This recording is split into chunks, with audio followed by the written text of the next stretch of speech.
All right. Welcome back to another episode of The Rundown. We are here on a Thursday for entertainment news and reviews by fans, for fans. I am your host, Chris Fagan, and we're going to talk a little bit about movies that are turning 10 and 20. Man of Steel, that's, The Hulk. Also, some news for the upcoming Tomb Raider series, and I saw Elementals. I'm going to give my thoughts on that, all that, much more. Don't forget, guys, if you're catching this on the podcast, I just put it up on Twitter. That is a little reminder. If you guys want to support the show, if you want to get your voice heard on the We Got Your Mail portion of it, you can go to our Spotify. I put the link. It's on this video as well. It's on our Spotify channel, where you can send in a voicemail on any topic, whether we're talking about what we're talking about right here or any topic you want to talk about, any theories, your comments, your questions. Send me your voicemail and I'll play it right here on the show. We're streaming live here on Facebook, on Twitch, and on YouTube. So if you want to support the channel, yes, hit the subscribe button. If you haven't become a subscriber already, subscribe to us on all of those. You can watch us on all three of them at the same time if you want to. I mean, I don't know if you want to hear my voice in surround sound, but hey, it's an option. Don't forget, guys, let me make sure that I get all this stuff working before I mess this up. Don't forget, guys, also you can support us on our Patreon as well. If you become a YouTube member, we will be including your live commentary. You can do call-ins as a channel member, or as a higher tier channel member. We'll eventually be getting you guys to be on the show through Zoom or through Discord. We haven't decided which one yet. We're also I'm streaming a little bit on TikTok as well. It's gonna be hard for me to pay attention to you guys. Right here, I got my phone right here swimming on TikTok. But if you guys bear with me, you might see me acknowledge you. So just type in there, acknowledge me, and I'll try. But if I'm not paying attention to you guys, you can hit me up on Twitter, Facebook, and YouTube and be like, hey, what the hell's going on? Pay attention. I was like, my bad. I apologize. But yeah, that's how you can support the channel, as well as if you guys send a super chat in. Remember, I'll always interrupt the show just to let you guys be heard. I'll read your super chats, and they'll be displaying right here on the screen. I won't do the pop-up thing. I'm just have them displayed right there because I'm still afraid that the device that I use to pop up the super chats does not work more than once a day. So we got a great show coming after dark for the rundown when me, my wife, and Tabitha are here in studio. So I don't want to risk it. I want to be able to get all of you guys' messages up there, but I have it displayed permanently so I can see you. I can see you up here. Let me. There we go. Now I can see you even better. Greetings from Dallas, by the way. What's going on, man? From Dallas. So yeah, hey man, stop on by. Come to Houston real quick, man. Maybe we can see a movie or something. If I get these screening press passes and whatnot, so I might be doing a giveaway. So if you're in the Houston area, coming from Dallas, coming from San Antonio, if you're flying in, it doesn't matter. If you're already here, maybe I can hook you up with some tickets, man. All right, let's get into the current for entertainment news. The current entertainment news that's happening right now. That's not the screen that I want. Where is it? There it is. There we go. And even though I look kind of crazy over here, I'm kind of zoomed in, but that's fine. We'll just keep it going. Let's get into the current, guys. Starting off with the news that Warner Brothers is trying to woo Christopher Nolan back. So I read this article, and it said that Christopher Nolan was given a 7-figure sum from Warner Brothers. It was for his, I guess it's his cut from what was going on with Tenet, whatever money that Warner Brothers made from when it went to theaters and on streaming. They gave him a 7-figure paycheck. And it didn't say, the producer who did it, he said, this isn't a big deal. It's nothing. It's just, we're just giving it to you just to, because we love you, man. We just want to be nice. But he also admitted, he said, this is honestly just to try to get him back. Right now, if you don't know, Christopher Nolan had an exclusive contract with Warner Brothers. Most of his, the Dark Knight trilogies, most of his movies was with Warner Brothers, and it was a great deal. But when the pandemic hit and HBO Max needed content, and they, without the directors knowing that, were putting out movies for that year during the 2020 pandemic, They were just blindsided. They were expecting their movies to hit theaters. Nolan is known for making his movies for the cinematic experience, the theatrical experience. And he wrote this article, man. It was like a lot of us went to bed last night thinking that we were film directors, and we woke up this morning and we realized we were just making content for HBO Max. What the hell's going on? It was crazy. It was the it was the most tea-filled type of editorial article that I've ever read from a director. I mean, usually these people are trying to be professionals. They're like, let's go behind the scenes and we'll work it out. No, Nolan was like, that I'm Christopher motherfucking Nolan. I'm trying to censor myself, but I'm sure he was like, I'm Christopher motherfucking Nolan, and I'm not gonna be played like that. I don't know what to tell you about the executives at Warner Brothers, but all I know is, like, have you ever seen Blue Streak with Dave Chappelle and Martin Lawrence? All I can tell you is that he's gang. That's how mad I thought he was. It's Dave Chappelle just shouting, but he was pissed. So now with the fact that Warner Brothers is owned by new powers that be with David Zaslav, they're like, hey man, just throw him some money. See if we can get him back over here. Hey, baby, I know you got this new thing going on with Universal. And this deal with Universal, now he jumped ship from Warner Brothers to Universal. And his deal with them is it's crazy. I mean, like, he's like got guarantees that my movies, when they come out, like Oppenheimer's about to come out, they're going to have a long theatrical window. They're going to have a theater run and won't be pulled to streaming like, the way they were doing it with Warner Brothers. Another thing that was in that deal, Universal is not allowed to put any other Universal pictures 3 weeks before or 3 weeks after his movie is about to drop. There's a 3 week front loaded and from the tail end window, but that only his movie is allowed in theaters from Universal. I mean, Warner Brothers and everybody else can do what they want, but from Universal, you better not have Fast and Furious come out anywhere near any Christopher Nolan movie. That's the window. I'm like, damn, he's got more than what any other studio is willing to do. And they were the only ones. They were like, hey, yes, sir, Mr. Nolan, whatever you say. And then they gave it to him. So Warner, here's the problem, bro. If you want him back, you're going to probably have to match that or beat that. And Warner Brothers puts out a lot of content, especially in theaters, man. It's like, hey, how you going to tell me, really? Like, if a Harry Potter movie is about to come out or something else that's in the $1 billion club. He's like, nah, I got that July spot. And Nolan's like, no, I want that July spot. I mean, it's all that drama is just going to happen all over again. Am I wrong?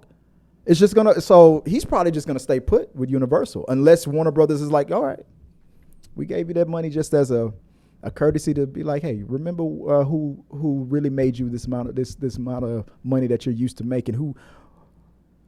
Go with the devil you know is probably what they're thinking. Go with the devil you know. That's just how I feel about it. Let me know what you guys think about this whole thing. Was Warner Brothers barking up the wrong tree? Did they burn that bridge?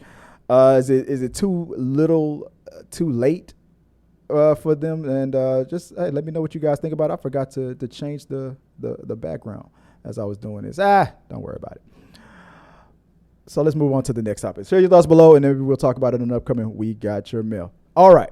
Keeping on the theme of Warner Brothers. Did you hear about this? Superman and Lois renewed for a 4th season. But budget cuts, man. Like crazy budget cuts. It's like, all right, this is a very expensive show. And you can tell by the quality. If you see the other CW types of shows and you look at the quality that they put in Superman and Lois, you're like, Superman and Lois should have just been a Max or then HBO Max series. They were spending HBO Max money. It should have been an HBO Max or a Max series or whatever, DC on Max original. It should have stayed there. It should have been there and should have stayed there because it does not fit with the CW. And now that the CW, the Arrowverse, all that stuff is gone, they were like, will this show get renewed? Well, it got renewed. But that's why I did look at all those. You see all those red bands, those marks right there that I put in there. Look at all those people that got cut out. Now, I'm not going to get into the fact that they cut out all that color. They got rid of Steel. They getting rid of his daughter. They got rid of Grandpa. They got rid of Lana Lang. They got rid of her daughter. They got rid of her husband. They got rid of the head of the was it Smallville Tribune or the Post or whatever it is, the newspaper editor in chief, who I didn't really care that much for. But then when I Googled her, I was like, I see how she looks when she's not on Smallville. I was like, God damn. I was like, yeah, okay, bring her back. But I digress. That's just me being a typical man. But one of the things I was disappointed in, I have not finished the last 3 or 4 episodes of this season 3, but I was enjoying this dynamic with who I call Black Lex Luthor. What's that brother's name? He was just in Comic Palooza. He was just here in Comic Palooza.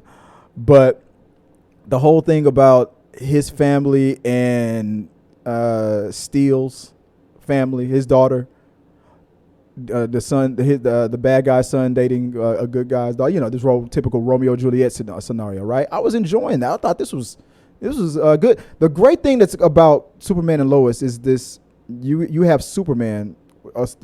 These stories that you've seen a billion times, they can get boring, but they put a new twist on it. Now we're learning about his dynamic with just being a father. How does Superman raise a son who also has his powers and another son who doesn't, and dealing with the trauma and the issues and the anxiety, all these things that we're dealing with nowadays. You got teenagers, they're hormonal, they're dealing with dating, they're dealing with keeping the secret, they're dealing with wanting to save lives, they want to live up to the legacy. One brother has it, the other brother doesn't. Then it switches. I mean, these were some great stories, and I was like, I'm really enjoying this show. But one of the great things about it was also all the down to earth, not larger than life, Superman has to save the universe stories that was happening with Lana, with her husband.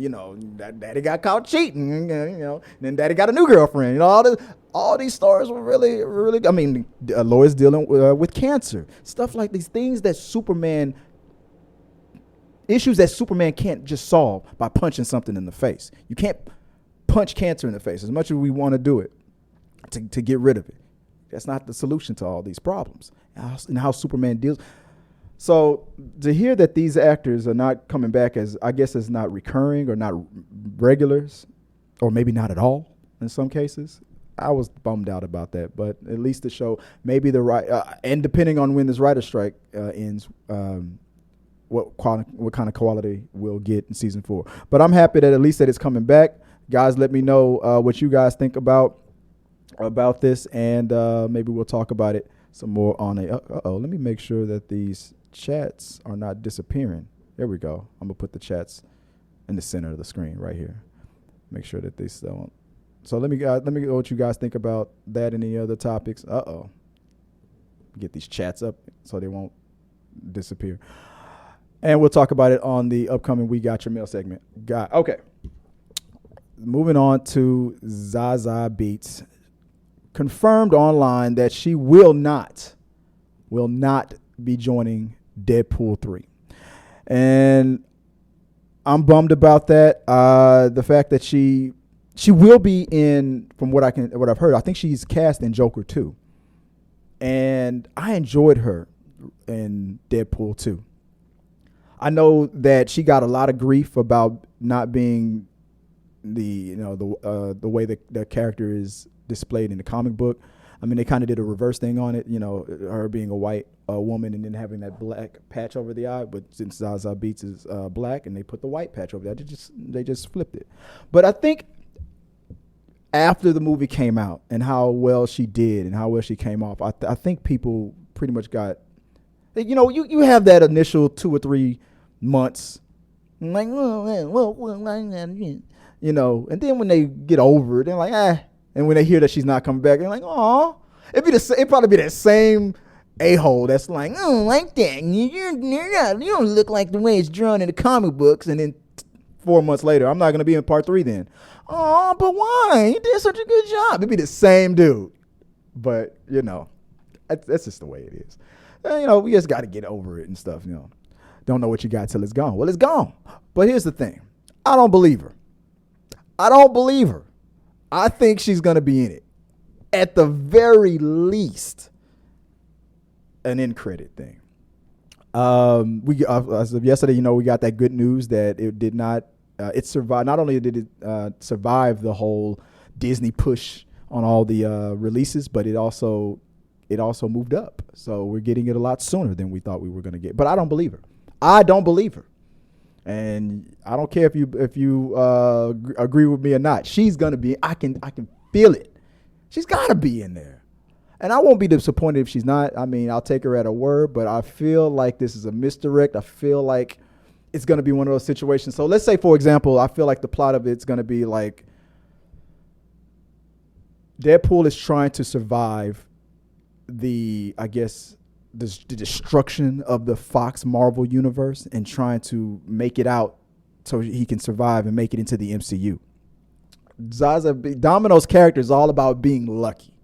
She's probably going to, at the last second, be one of those people that Deadpool is able to bring along. Obviously, Kimiko, Megasonic, Teenage Warhead, hopefully Hugh Jackman, probably not Hugh Jackman, Colossus will be able to make it with him.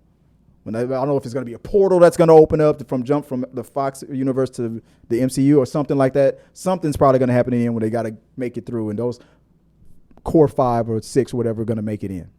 But Domino's very lucky, and Zazie Beetz is very hot. And I don't mean that by looks, even though she is hot by looks. I'm talking about like a sought after actress, and I feel like she's gonna sneak, like maybe an end credit thing. She's gonna sneak in. Maybe I'm off base on that. Maybe that's my theories going wild. But I'm looking forward to seeing Deadpool 3, and I think she's gonna be in it. So she's lying. She's lying. Lies. She's lying. Lies. So do you think she's telling the truth? Is she not gonna be in it? You gonna take her at face value? Do you believe that face? You don't think she look at that smirk on her face right there? You think she's lying? I think she's lying. I'm not gonna after No Way Home. I don't believe none of them. So let me know what you guys think. What are your theories on that? And let's move on to the next thing that's happening right now. Okay. Guys, don't forget, guys, to if you send voicemail, send your super chats and donations and help to support the channel. If you can't do that, you're not obligated to. You can hit the like button. If you're watching us live, hit the like button. Let me know what you guys think. Anything at Dave, you too. Hope you're having a great day. Oh, guys talking amongst themselves on TikTok. Appreciate you guys keeping yourselves entertained because I will forget to look to my right. Sorry about that. It's Throwback Thursday, guys. And on Throwback Thursdays, we like to talk about the movies from yesteryear. So 10 years to this day, not to this exact day, 10 years ago today, we had Man of Steel. And let me see if I can go full screen here. Where is it? Get this thing out the way. We had Man of Steel. And come on, there it is. Let me go full mass. It might not work right away, but bear with me. I'm getting it. There we go. Ooh, got it right on the first try. And let's get rid of this crap at the bottom. There we go. Movies turning 10 years old and 20 years old. Man of Steel turning 10 years old, turning 20. The Hulk from 2023. Now I'm gonna start with Man of Steel.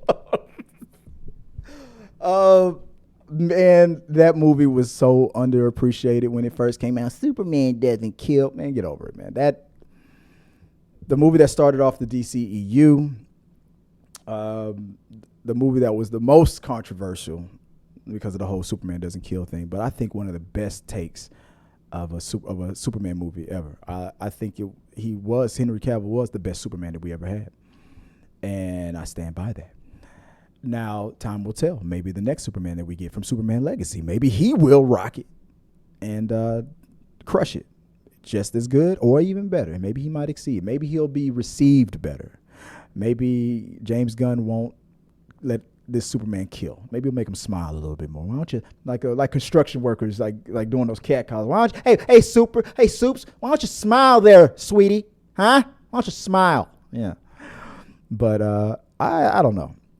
I loved Man of Steel. I didn't join in with all that nonsense about him not killing and all that stuff. Don't worry about it. He's fine. Superman has killed. Don't worry about it. What was my favorite scene from the Superman movies? From the Man of Steel movie, my the I will find him speech from Zod.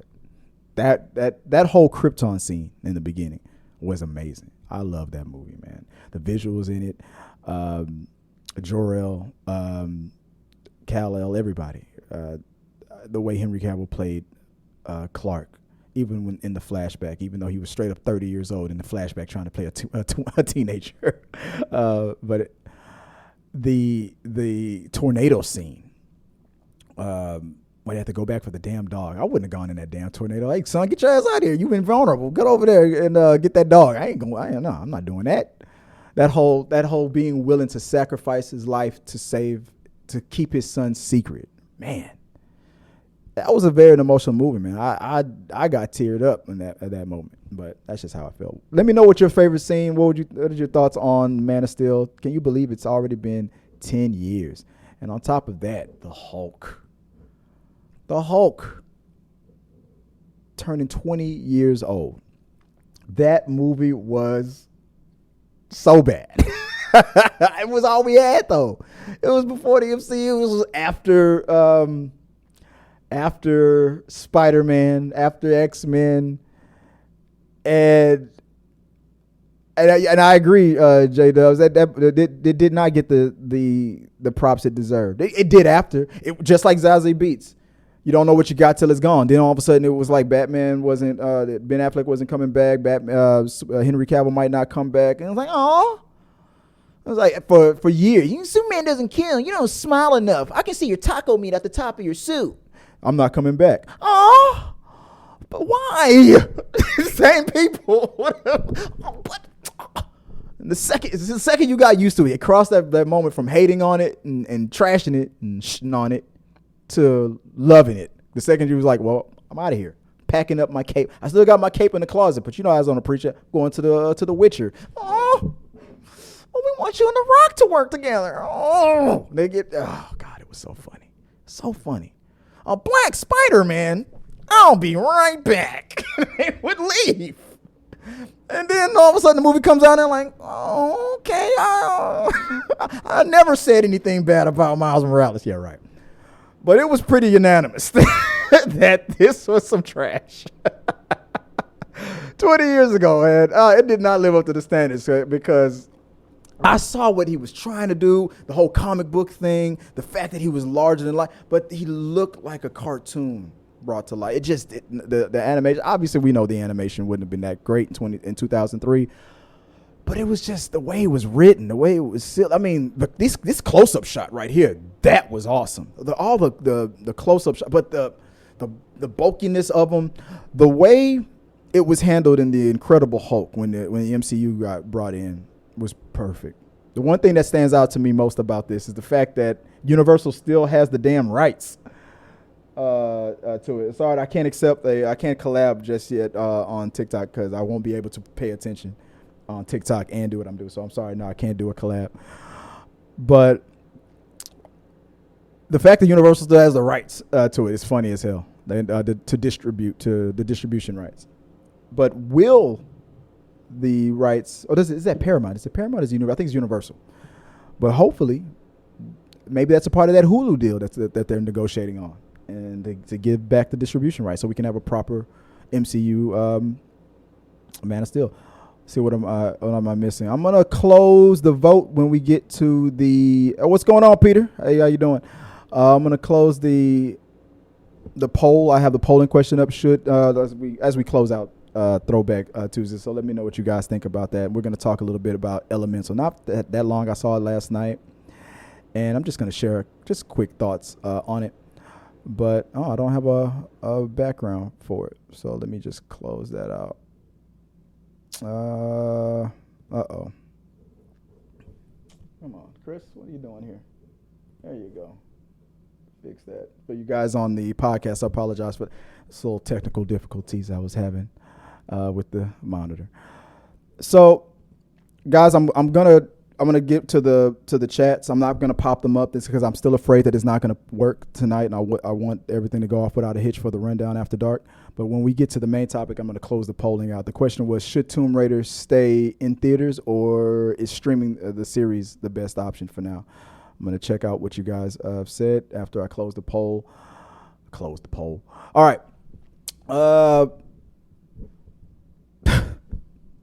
Elemental. I don't understand why it seems like that Pixar, it feels like everybody's just trying to just bash on Disney for. Was Pixar's Elementals a return to the Pixar greatness? Is it one of the top 5 top? I'm going to say no. But is it a high quality Pixar movie? Yes. The story it's an immigrant story. I mean, they're using elements like water, fire, wind, and earth, and they're not forming Captain Planet. These are living type beings, and they're showing a systemic elemental situation where some types of class of people, like water, are more favorable and treated a lot better than others. Since wind and water can work together pretty good, they treat them okay in that system too. Since earth and water have to go hand in hand, earth can't survive without water as well. But since fire can destroy earth, and the wind can, I got whatever, is the opposite of water. The fire elements are the ones that are treated like second, third, fourth class citizens. And this is a story about a father who has a dream to make it in that big city, even though the odds are against him. And he raises his daughter, has his wife, and they raise their daughter to someday, have a better life than he was able to have from his home country or town or part of the world. And the struggles and the themes and all that stuff is there. Like I said, this is a story of immigrants learning the ways and the customs, the culture of other, and it's about tolerance and learning that you can, even though you're a part of a world, you come from a world where the system is designed for your success and happiness. That just because the water character is in that, for lack of a better word, that's what the word is, privilege. He was a great guy, and he loved everybody. He wasn't an ass. I mean, there were people that were straight up jerks in there. Like, get away from me, fire! I swear, every time I heard fire, I heard the N-word. That's what get away from me, fire guy. I mean, that's what I heard. That's what it felt. That's how hard it hit with me. And that's how it felt, and that's pretty much what it meant. Flame head or whatever, all these elemental type insults. But then you have people out there who are genuinely like, tell me about your culture. I'm curious. I never knew that. I want to learn. I want to empathize. Oh my God, is he getting woke? He wants to be woke. I want to learn. I mean, hey, we're not that different after all. You know what I'm saying? And just because our family trauma is out there trying to keep us down, stay away from those. They're all there. All those fire people are all the same. All those water people are all the same. They're all the same. Like, all the white guys are all the same. All the black guys are all the same. Like, no. Come on. And the way they got together, it's a typical Romeo and Juliet type of situation. But it was really about fighting through that, that trauma. Yes, is some of that pain and all that stuff justified? What history has taught us, yes, but are we taught these things?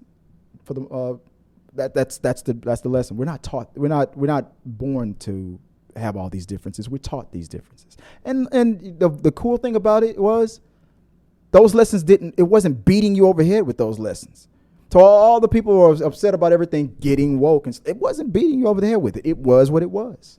It was just the fire elemental people trying to find their way to work through their own family issues. I mean, even if if the movie was only about one element, the fire people, it was really about a story about the father and the daughter struggling to start a business, pass on something to your children, build something for the beneficial of your family. It was really about that. And then on top of that, dealing with, you know, being a fire element in the world of water all around you and stuff, where water is considered the better class or whatever like that. That was second to what was really going on. It was really about what was going on between the daughter and the father in the fire side of it. So it was a great story. I took my kids to go see it.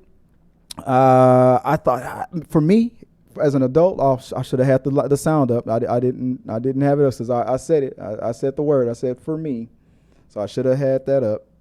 I'm doing that right now. There we go. I said it. For me. For an adult, it was a good story. It was good. It got me choked up at the end, which most Pixar movies do. I was curious on how my children would react to it. My youngest he's hard to entertain now. He's so bored about everything now. He only wants to play video games.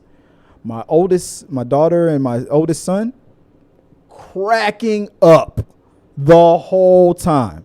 And I was shocked. My youngest was bored as hell because he's a video game head right now. But my daughter and my oldest son, oh man, every 10 minutes or so, just dying laughing. There was a couple laugh out loud moments in it, but they were rolling. So if you have kids, they will enjoy it. It was very enjoyable. It was enjoyable for me. For me. Very enjoyable for them. All right, that's Elementals. Go check it out. It's worth a watch for, especially if you have families. But it's a quality Pixar standards film. Won't be in their top 10 or anything like that. Or maybe I'm wrong. Maybe it'll be one of those underappreciated like sleeper hits. But I feel like it's going to be a moderate success. I mean, it's a decent, great story. Magical and enchanting. There you go. There's my blurb. All right. Let me know what you guys think about. We're going to go check it out. And let's move on to the main topic of the week. Oh, man, we're right at 30 minutes.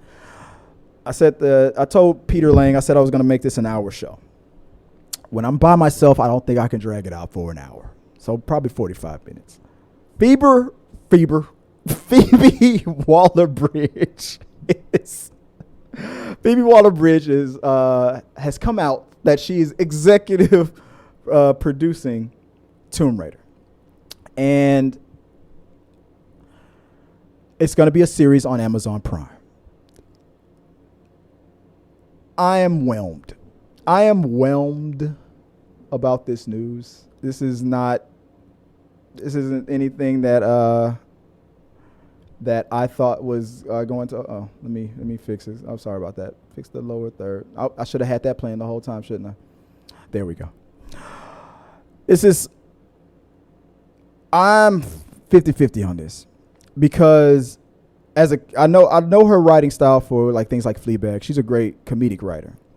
But I was surprised. I was shocked, actually, to know that she did so much work in movies like James Bond and things like that, writing as well. And so I know the talent is there. I know she's good creatively. But here's what I'm going to bank it on as far as, because I don't believe she's going to be in Tomb Raider. I don't think she is putting herself as Tomb Raider. I think she's just producing. At least that's from what I understand. I would not know how to feel if she was Tomb Raider. No. Because I'm one of those guys who like the last Tomb Raider, the last film that we got, that should have got a sequel. I thought that actress did a fantastic job, and I was looking forward to a part 2. And I heard they were still kind of on the fence on that. But I think later on, I think they decided they're not going to pursue a part 2. Now we're moving on to a series. So the question I asked was, should they continue with the theaters? Could Tomb Raiders only be in theaters, or should they just make it a series since they have? I don't think we have never done that yet. Or should they do both? Could it be both? I'm so excited about my new Casper mattress. The wrong button there, so I got something popping up that shouldn't have. Or should they do both? So as I close the poll, let me see what you guys landed. Can I pull the poll up? No. So that's why I was opening up this other window. Where did it go? There it is. So here's where you guys have landed. Nobody said both. 86% of you guys said it should be a streaming series. I'm surprised at that. I thought I had fun with the movie, the last movie, but maybe it's from the Angelina Jolies and the times of that is come and gone. Maybe it's just time to see what they do on streaming, which I agree. I'm for that. With what Phoebe Waller-Bridge has brought to the table as far as James Bond films and things like that, I'm very curious on what this is going to. I know that the talent is there, and here's what she had to say as far as her series for Amazon Prime. So there's so much I can incorporate. I mean, the character of Lara Croft was inspired by Indiana Jones and James Bond. So there is so much, and I just felt like the perfect final step in my own personal adventure through this kind of franchise world. So that was just her in an interview, her comments on taking on or tackling the Tomb Raider movie. For the fans, especially the people that are against her, is she the reason why Indiana Jones is gonna flop or whatever, right? It's gonna probably depend on how well Indiana Jones is gonna feel. Like if Indiana Jones and the Dial of Destiny flops, they're gonna lean so hard on Phoebe Waller being the reason. That's why. She's a feminist, and I don't want Tomb Raider. You know it. You know that's it's gonna be the only reason. Not the fact that Harrison Ford was too old and this thing should have been rebooted years ago. But it's feminism. I just feel like that's what's gonna be the situation, or just bad writing, or great writing. I don't know. I've heard good positive things about Dial of Destiny, but I'm so curious on how she is going to handle or tackle Tomb Raider. Now, that was from the mentality of only knowing her as a comedic writer, and I forgot that she's also written for action adventures like James Bond. So that was interesting. I'm like, okay. So at least it's not a situation where she's just throwing herself in. I feel like I can do that now. Kind of. No, she has the experience. So I'm curious on what the take is. I personally would have preferred a movie. I personally wanted a sequel to the last one that we got. And I'm nervous about how this is going to be produced based on what's going on with Lord of the Rings and things like that. But Amazon is known to make some great shows or movie series and some great original movies. So working side by side with Phoebe Waller-Bridge, her taking this on as an executive producer, I'm curious. I'm going to keep my fingers crossed on it. So the question is, where do you guys land on this? I mean, overall, do you feel like this is a good move? Are you more inclined to watch it now that you know that she's not going to be Tomb? That's not Tomb Raider. She's not going to be Tomb Raider. And even if she was, I mean, she could fit. She kind of fits the look a little bit. I just don't know if I would buy her as an action star. But I haven't seen her in action. So I guess maybe after I watch Indiana Jones and the Dial of Destiny, maybe I could see her as a Tomb Raider. I don't know. I was curious on whether or not she was going to make herself Tomb Raider. So I don't think I could buy that. But let's find out what you guys are saying in the live chat. Let's move on, guys. If you want to, if you have any of your questions, your comments, concerns, you want to talk about it, you can talk about it here in the live chat. I'm about to read them off on the We Got Your Mail portion of the show. Actually, there was something that I wanted to pull up from the chats from another video that I wanted to bring up. Maybe if I have time, I'll pull it up. But for now, let's find out what you guys have to say about the main topics. We got a great show coming for you tonight for the Rundown After Dark, so be aware on that. Hopefully, Peter Lang, hopefully you'll be able to join us with the call in. Let's move on to the We Got Your Mail portion of the show. So, did I fix it? There we go. All right. So, I'm sorry if I don't, like I said, I don't have the lower third up. Let me see if I can pull up what you guys are saying and put that up on the screen. Let's see. We got the poll. There we go. I can't get the poll out the way. I ended it. There we go. Will it show me the results? Oh, it doesn't matter. Let's see if I can do something, at least something, so you guys can see what I can see. Starting off at the very top of the screen. I'm gonna have to do something else. See if I can make this. I want you guys to be able to see what I'm reading here. Can you guys see that? I'll do the best I can. Starting off from the top, J-Dubs. For me, he said it. He said for me. I thought Alicia. Thank you, Alicia Vikander's Tomb Raider. I was not gonna try to remember that name.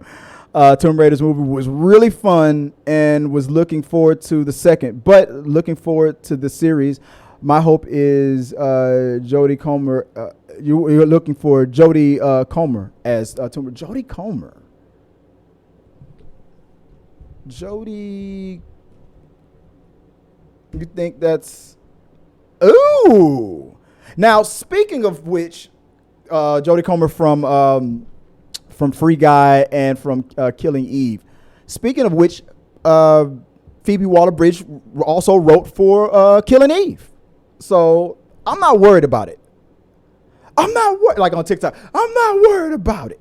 So as far as the writing and the quality, because if she, as I just remember, thank you, just jogged my memory. She wrote for Killing Eve. So as far as like action, and with that was dealing with spies and assassins and murder and things like that. And there was some action in there too. So if she can do that, she can write for James Bond.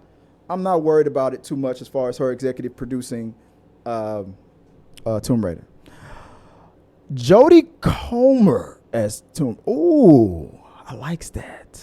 That came from the dub. Let me see if I can shrink. I can't. I'm trying to get your, because it cuts off your name a little bit.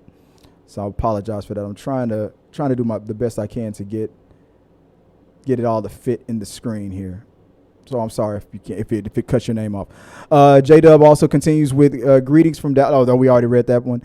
Oh, B. Gill Studios back in the house. Acknowledge me. What's up, man? I hope Naomi Scott as Lois. Naomi Scott. A lot of you guys are putting your 2 cents in on who you think Tomb Raider should be. So yeah, keep that going. Give me some names. Let's do a rundown of maybe that should have been the damn the topic. Damn it, that should have been the topic. Who should play Tomb Raider? Put that in the box. I want to get. Okay, so we got Naomi Scott. Let me see if I can put that picture. First, we had Jodie. Let me put Jodie in there. See if I can do that. We got Jodie. Now let's Naomi Scott. There we go. She fits for a lot of things. But you know, she reminds me of a little bit of let me get rid of this. I'm sorry. Of Alicia. If I was gonna cast her, I might as well go and just cast Alicia from the movie and just start her over again in the series.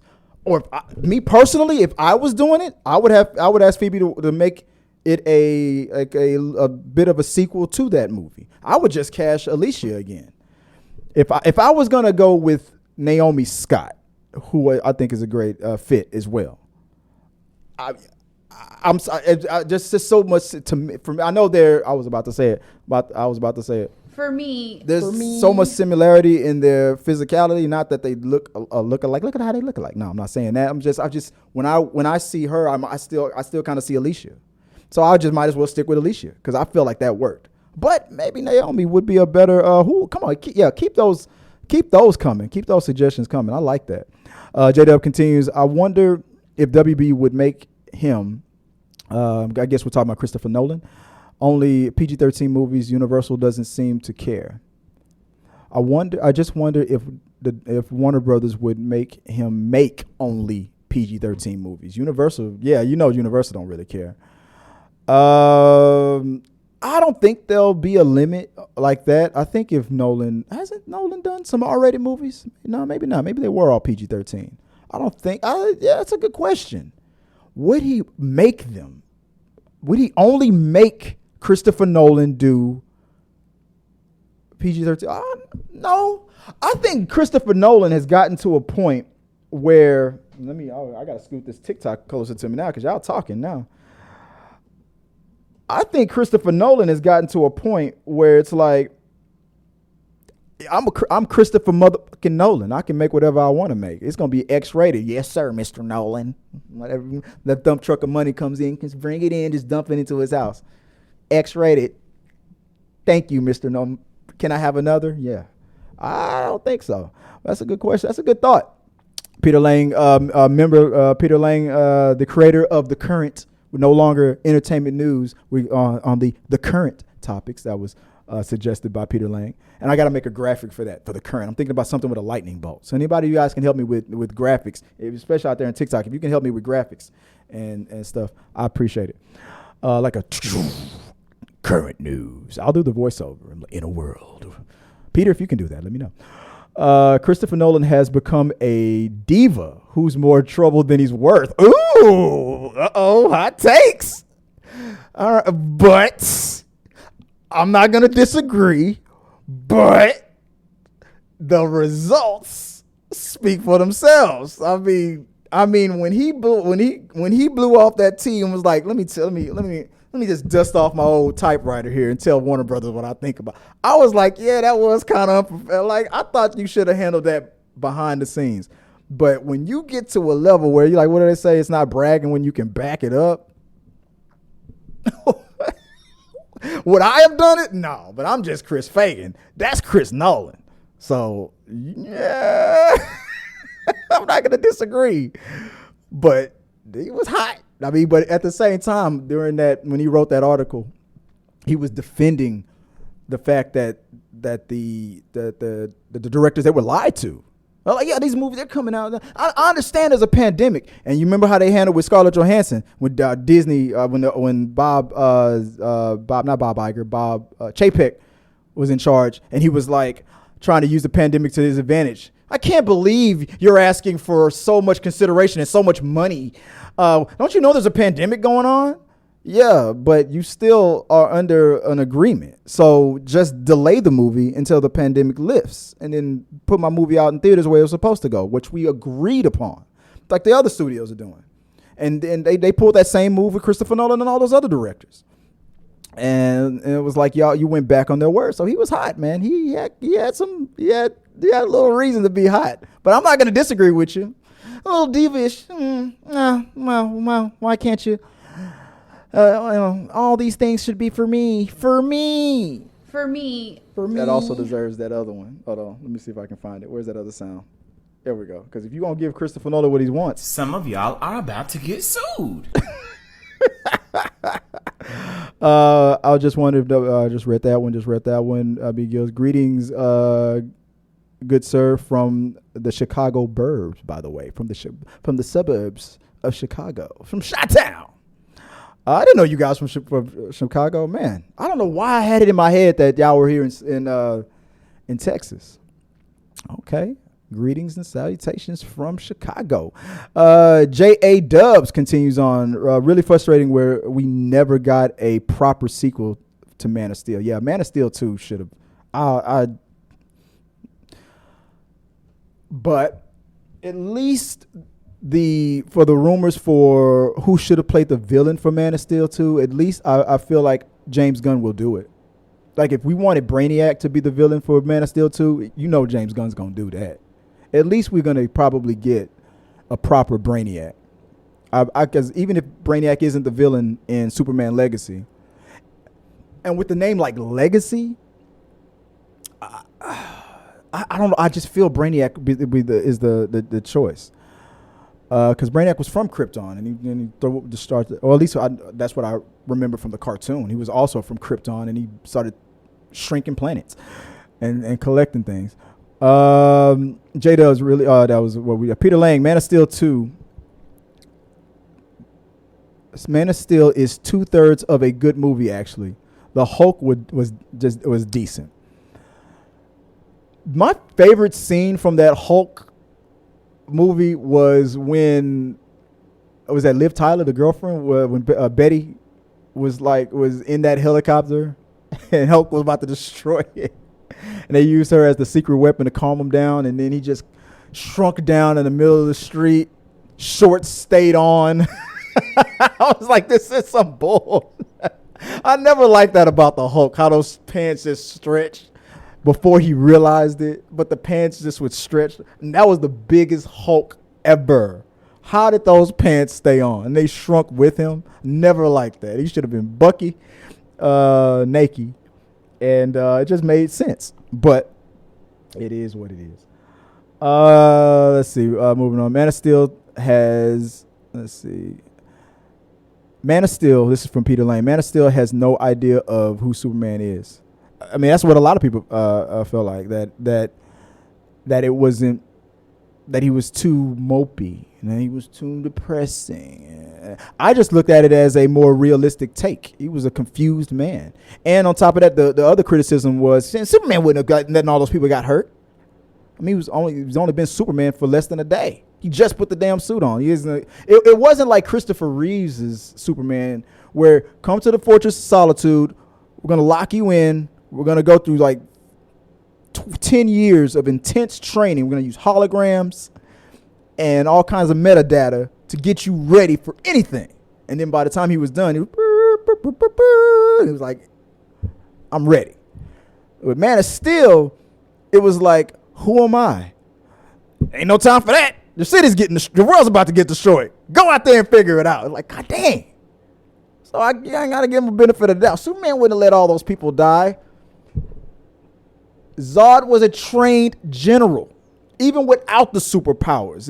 With no superpowers, if they were regular men and being outnumbered 3-1, Superman technically should have got his butt whooped. It was only the fact that he had those powers and was able to use the advantage of being able to breathe the atmosphere faster and adapt, had years to adapt faster than them to his advantage. Also, look how fast they adapted, though. That was that home training, that military training. They adapted within 24 hours as well when they had to breathe the oxygen and all that stuff. Superman had years of, you always talk about with Batman, with prep time. Yeah, Superman had years of that. So, I mean, that's when I'll be an apologist for the writing. But a lot of people felt the way you feel. He continues on with Paul Kent says, maybe let a school bus full of children. Yeah, maybe. Come on, I'm a father. I'm sorry. Yeah. To protect my family, a lot of adults, so they won't admit it out loud, but a lot of adults would say the same thing. F them kids. You my kid. You the only one I'm worried about. You know, because he was afraid of what how the world was going to treat him. Oh, you can do that? Well, it's time to the government's going to be like, I need you to bring that boy over here. You need to lock him up, and we're going to dissect him. You're never going to see him again. And then maybe 10, 20 years later, you might see him pop up as a soldier, helping him take over the world. You know, keeping all the other countries in check. Because America, number one, you know. I'm telling you, that's what would have happened. That's exactly what would happen. Or he would have gone mad dealing with all that, broke out, and then took over the world anyway. He would have helped Zod, probably. Yeah, these people, they locked me up when I was a kid, and they treated me like trash. Let's terraform the world, Zod. Let's do it. That's how the world. Yeah, but Pa Kent he did the best he could. Keeping that boy in check. Michelle William Birchfield. Michelle. I'm sorry. Michael. Only reason why I thought it said Michelle at first is because the screen is far away, and whenever I see MWB, and I'm going to give my excuse here, I think of a friend of mine. Her name is Michelle Brumfield. So when I saw Field, I saw that clearly.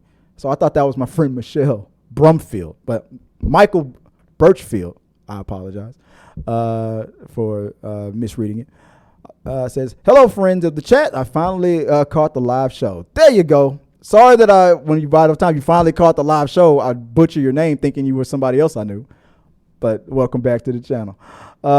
Peter Lane continues on. Superman levels the city instead of taking Zod. I already covered that. How it's been said before. That fight was going to happen wherever Zod wanted it. It was pretty much the equivalent of a regular regular average fighting ability guy fighting a UFC champion. He was a trained general. Let's go and have this fight in the desert so nobody gets hurt. Why? I don't give a damn about these people. I'm already in Paris about to tear it up. If you want to stop me, come stop me. There was no way Superman was going to dictate what the fighting terms were going to be. Come on, man. When people getting hurt. Duh, that's the point. I'm trying to get rid of these people. I'm trying to bring back Krypton. That's my purpose. But come on, man. Let's fight in the desert. No. Flicks another human. Why? You're breaking buildings. F these buildings, man. This inferior ass planet. Flick another human dead. Like that was what was gonna happen. Let's see. Peter Lane continues on. Let's see. Pixar never left greatness. Their standards, no, they never have. Their standards and the way they. I'm just when I said the greatest thing, I was talking about how they're being treated and received. And Disney's been a punching bag lately from fans, not deservingly, no, but it's just that's what I meant. But you're right. They never left. I started this 3D animation. This the motherfucking thanks I get. That's what Pixar should be telling all the other animation companies. I started this 3D animation. They didn't create it, but they were the pioneers. And this the motherfucking thanks I get. J-Dubs continues off with, I wonder, with her comedic background, is it meant to be a comedic show? I'm curious what the tone will be. That's exactly what I'm wondering about. Because it fits better with, and I know Tomb Raider can be snarky, that British, wit. I know she can be sarcastic and whatnot. But is her comedic style, Phoebe Waller-Bridge, does it fit with the tone of Tomb Raider? The word I was really, what I was thinking of. I'm glad you were able to put that word back in my head. Tone is what I'm worried about. That's what I'm worried. I have the exact same fear. Continues on with, I heard there was a rights issue that interfered with the sequel.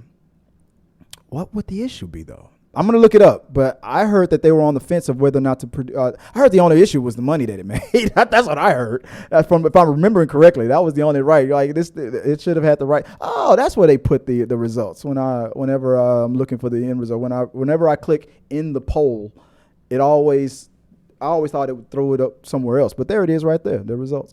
J-Dubs ends it off with, if she is Laura, I can't see it being remotely serious. Exactly.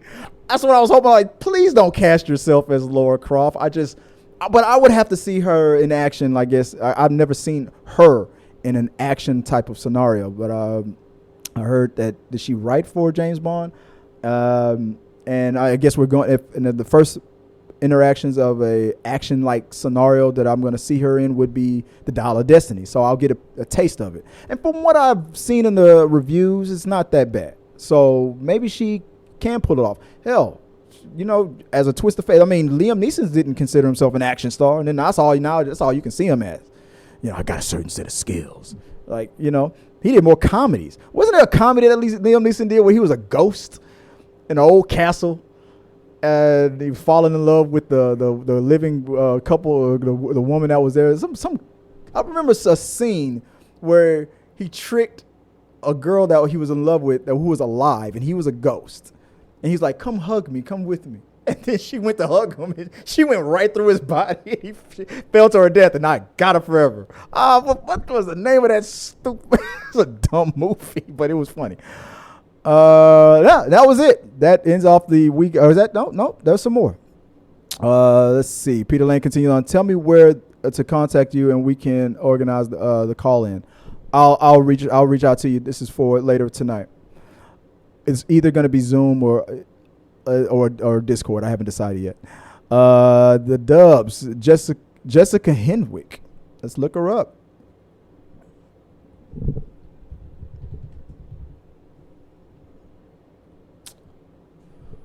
For Tomb Raider, for what's her name from Iron Fist? Her for Tomb Raider? I mean, I would be against it, but it wouldn't be fair. That's what I'm thinking, right? That's her, right? From Iron Fist. Yeah. Oh man, it wouldn't be fair. Like she clear out the whole island on day one. I wouldn't be against it. I want to see her succeed. I want her, but for Tomb Raider, you already know what people are gonna say. But I wouldn't be against it. But like I said, it wouldn't be fair to the people on that island. She would take them all. B. Gill Studios gives us another suggestion. Emma Watson. I know who Emma Watson is, but I'm gonna just pull it up anyway because I think I don't know if I would believe it, but like I said, just like Liam Neeson, until I see it, I would have to believe it. I don't think she'd do it though. But okay, right here, the picture right here with the hair up right there, that's a Tomb Raider kind of. That's a Tomb Raider forehead. Yeah, so she could pull it off. I can see it. Okay, yeah, okay, all right. I mean, I'm never gonna say no to Emma Watson. I mean, it's Emma Watson, Miss Watson, if you're nasty. I like that. They actually tried to delay Black Widow for a very long time. I know that's what she wanted it. On top, okay. The delays originally came from what was that executive producer that didn't want Black Panther? They didn't want a female. They didn't want that dude that got let go. He was in charge of like the Netflix series and stuff. I forget his name because him and Kevin Feige got into it all the time. He didn't think Black Panther would make money. He didn't think a female-led superhero would be profitable. Delay. Then they tried to delay it for the pandemic when it was like, nah, we got to get this stuff out. Okay, to be fair, to give them the benefit of the doubt, for all they knew in the peak of the pandemic, this was going to last for a long time. It could have been people were predicting the end of theaters, that streaming was the way we were going to go moving forward. And that would have been so bad for the industry, man, because the quality of movies that we would have gotten out of that would have been so bad. Like, you think the CGI sucks in some movies now? Oh, man. But because you can't put a $250-300 million dollar movie and just only put it on streaming, you're not going to get your money back from that. And Top Gun Maverick proved that, oh, man, that's where the money is. The theaters ain't going nowhere. But for all they knew, and that's why HBO was like, all of our movies are going to HBO Max for that whole year, everything. And that's what Nolan was pissed about. But for all they knew, Warner Brothers and them could have been right. The pandemic could have killed the movie industry for all they knew. And if that would have been the end of the theater, then they would have had no choice but to only focus on streaming. So they were banking on that. So yeah, you're right. The delays for as long as they could, and then they put it out. But if they would have been patient or because if anybody has the money, Disney has the money to do what Sony was doing, to do what Universal was doing, focus on the theaters. The theaters will come back. Paramount, the theaters will come back. But no, they didn't. At least Bob Chapek wasn't too worried. Look how he handled it, that whole situation. Bob Iger was pissed on how unprofessional he was handling that and making it such a public spectacle of the drama between him and Scarlett. Let's see. I said decent, not good. yeah. Well, we was talking about we was at the Hulk. We were talking about. Yeah, I said decent, not good. Peter Lane, how long is flying away from a crowd? You don't need training for that. How hard is flying away? We're gonna have that debate. Okay, here we go. It's not hard. How are you gonna make Zod fly away? And you got Zod. What about his other generals? The other two. What about the spaceship that was terraforming the Earth? What if that plan to crash into that didn't work and that thing was still terraforming the planet? Everything that happened on Man of Steel 2 happened where Zod and his team wanted. Superman was outgunned, outmanned, and tactically no match for a war-trained general. All the Kryptonians, this is going to be a Superman debate, all the Kryptonians on Man of Steel are trained from birth, designed and raised from birth to be whatever. If you're a dentist, you're a dentist for life. If you're a carpenter, you're a carpenter. That's all. That's your purpose. Zod was a general. His purpose was Krypton. How difficult is it to fly away and have the fight at a desert? All right, you grab Zod, you go to a desert and fight. What about the other two? What's his second in command is tearing up Paris. That big dude. I'll go to Egypt and start tearing up some pyramids. What you gonna do about it? You got Zod for as long as you can hold him. What about the other two? They don't have to. Just like I said. Come on, let's go have this fight away from these people. Why? These people are the problem. Flick, another one dead. Flick, laser, another one dead. That was the whole point. That fight happened where they wanted it. Kal-El Clark was not going to dictate the terms, and he could not outmuscle them all. The only hope was the way the way they handled it. Death was the only answer. I mean, obviously, if we're at the debate of Superman doesn't kill, I mean, he has and all that, but it's just for me. I said it again. For me, it made sense that death was the only option. I mean, it just made sense because that dude was not going to stop. Let's get him in the Phantom Zone. What Phantom Zone? let's use kryptonite. They didn't discover it until the next movie. They didn't even have it yet. I mean, yeah, they had none of. I'm just basing it on what was at Superman's disposal at the time. He was he was outnumbered by 3 trained instruments of war. You get into a room with a general, his soldier, his colonel, and they're like, we want to have a fist fight with you. And then you go, okay, let's go out in the ring and then let's do it. And he just knocks you out. That's basically what happened. No, I said, like what was that that movie? A shootout. It's supposed to be a shootout, like a Western. That fight was happening wherever they said it's going to happen. No, God, let's go over here and get away from Bink. Punch in the face. Would you let me finish? I said we should have the fight over Bink. Another punch in the face. Laser. I just destroyed another building. While you're debating, I'm destroying buildings. I'm just saying that's what Zack Snyder was taking it from, that realistic tone. We're fantasizing the whole awesome scene from Christopher Reeve's Superman 2. General, can we have a word outside? And then he just went out there, and then they kept it civil in the streets. But I'm trying to save a whole civilization in Zod's mind.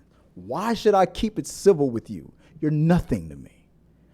You have the DNA that I need to rebuild our planet, and you're trying to stop me. I'm not going to. And I look at these humans as ants. They're nothing to me.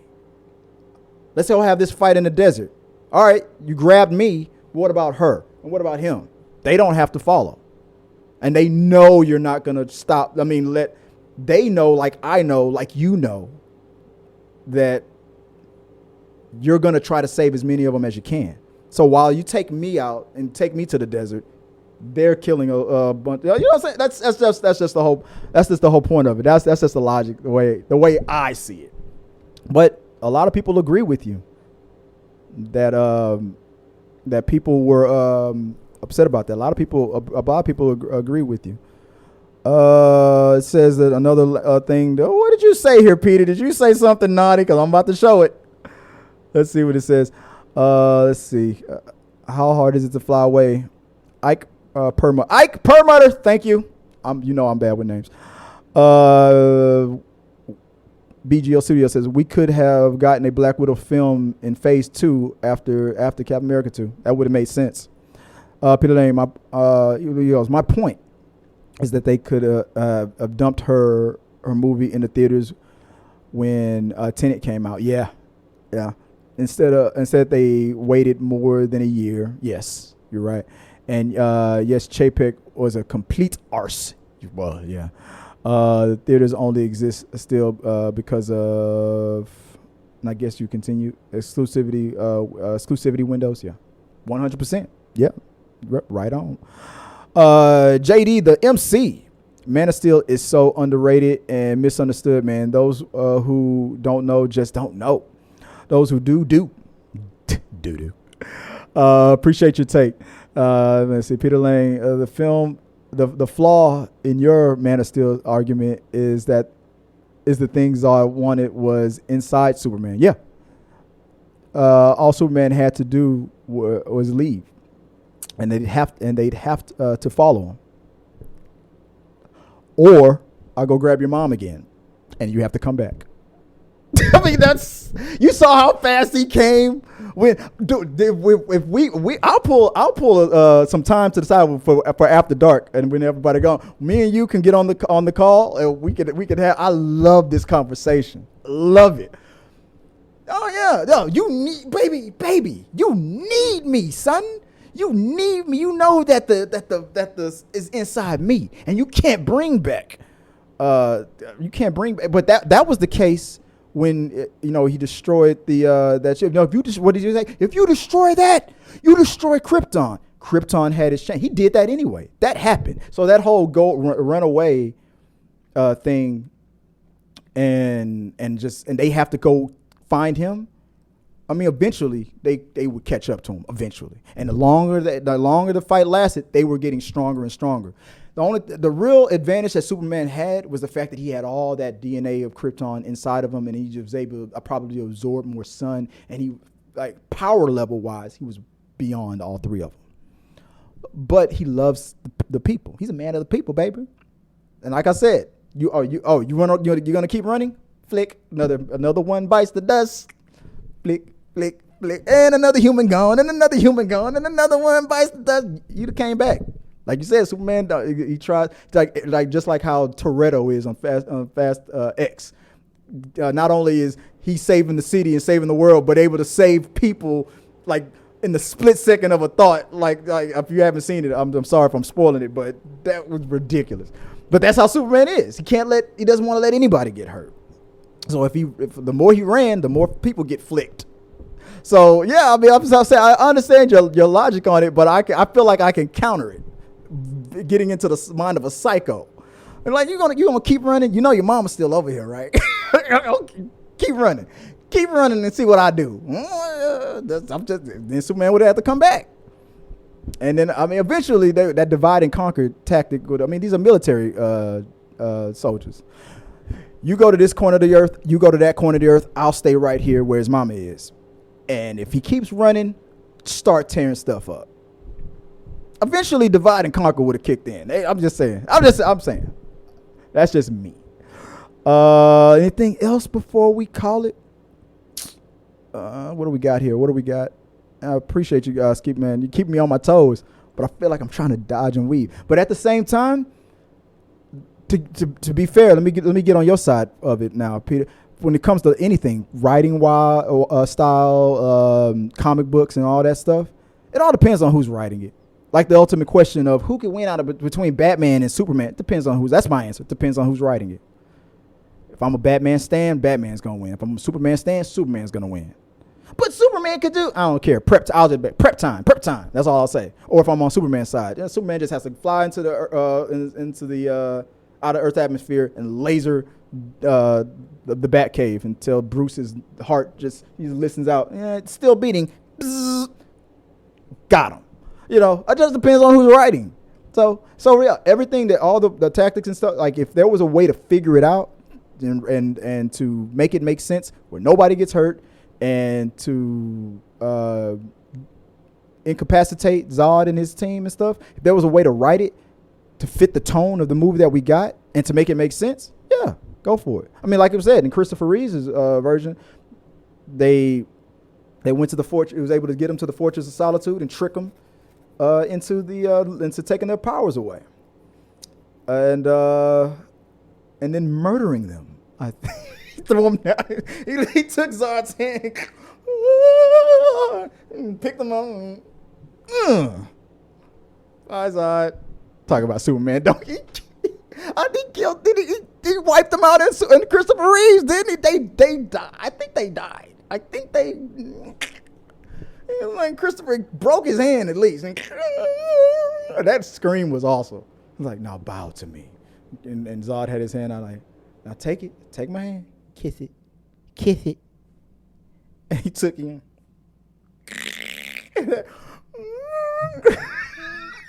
That was funny as hell. That was the best part. And he picked him up and bye, Zod. I mean, hey, if you can make it make sense. That's what I say. One last thing before we go. I'm sorry, I closed the window out. There we go. So leave the area of or throw Zod into a gas station that blew up the entire area. Yeah, exactly. You're right. You're right about that. But that goes with my argument about he's not experienced in any of this stuff. And the reason why I like that scene, that whole scene, was even Clark figured that out after he already did it. You boom, blow the gas station up, and you're like, oh, I messed up. People are so used to Superman not being flawed and stuff and being, a god amongst men. But even in the comic books and stuff, he makes mistakes. I like that. That's why I like the series so much. He's showing his humanity, and it hurts him when he because he got all. I mean, even in the Christopher Reeves movies, when he was mad that he couldn't save his dad's life, all these things that I can do, all these powers, and I couldn't save him. It was the same situation. All these things that I can do, all these powers, and I blew up that gas station. Ain't that a the city save looked worse than I'm not gonna read that out loud because I'm on other platforms. I'm not gonna say it.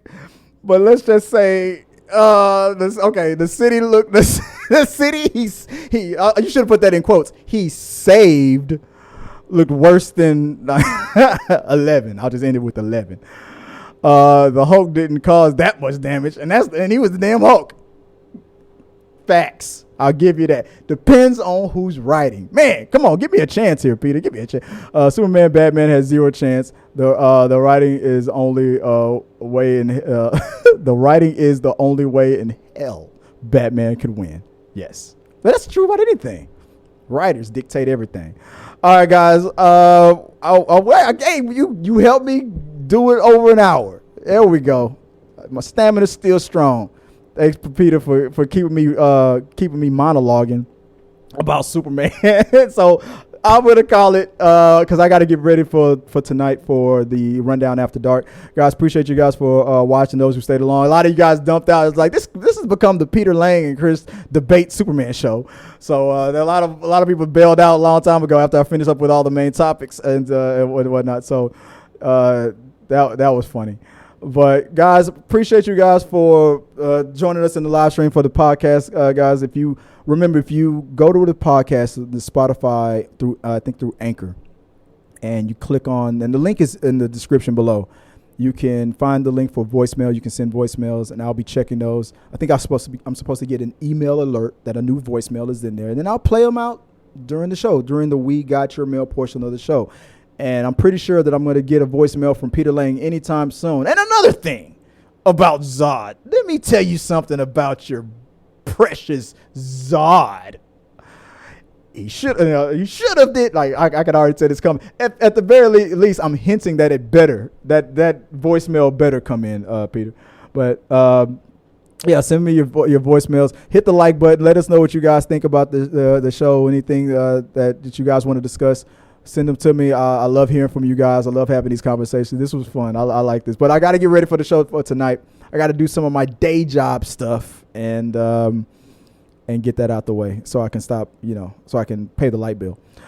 All right, guys. I appreciate it. So for everybody in the chat, for Michael Birchfield, I'm sorry I butchered that earlier, from Peter Lane, from B. Gill Studios, all the way to...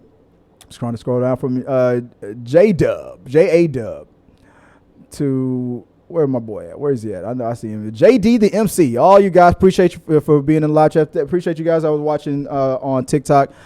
Nixon the Navigator as well for keeping me company on TikTok.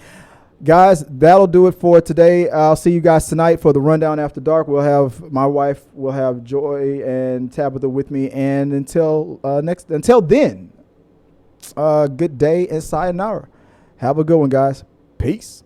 Hey, guys, thanks for watching this video. I really do appreciate it. Hit the subscribe button, like, and comment your thoughts on this topic or any topics that you think that we should talk about in upcoming videos. Also, you can follow us at T3 Medias on Instagram, Twitch, Facebook, TikTok, Twitter, and we also have a T3 Media Studios podcast where we post our movie reviews and episodes of The Rundown. Till next time, guys.